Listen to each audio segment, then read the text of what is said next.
Ayun,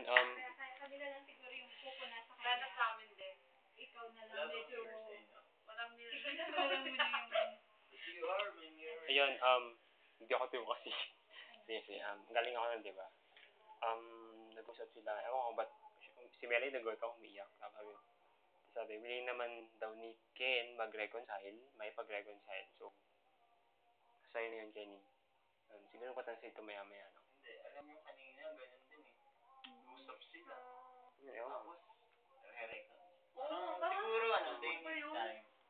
Pero alam niyo, wala kasi bukas na yung presentation. Huwag lang muna silang magkantihan ngayon. Okay na tayo mag-practice, pero huwag mo muna siyang commentan or anything. Huwag kang magko-comment sa kanya kung anong ano. Ganon din si Ken. Huwag muna kayo magpakialaman. Ay, tanong. Kaya ang tanong, nag-usap ba talaga kayo kanina? Baka nga hindi naman sila nag-usap eh. Baka ano naman. Tahimik nga lang sila kanina eh, pero ba't hindi sila alam mo, siguro nagpipigil sila pareho. Buti na. Buti na lang, hindi.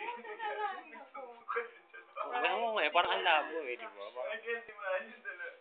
Tsaka, ito, mahinig nga kayo lahat.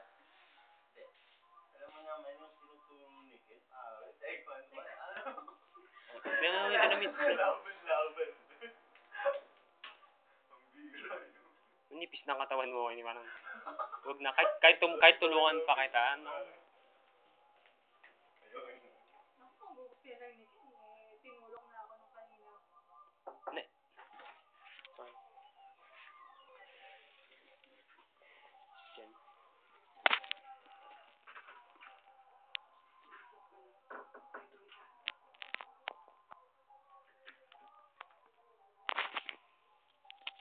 Ilang araw na lang, uuwi na tayo.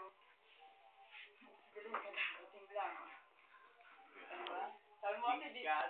Sabi mo kasi hindi ka nahirapan eh. Parang puro pasarap lang daw gagawin niya eh. Di ba parang pagkakataon niya naman. Hindi kasi si Satan, ganyan. Nag-reply na ba si ate? So, masunod ka pa sa sa'yo. Hindi ko pa siya na-detect.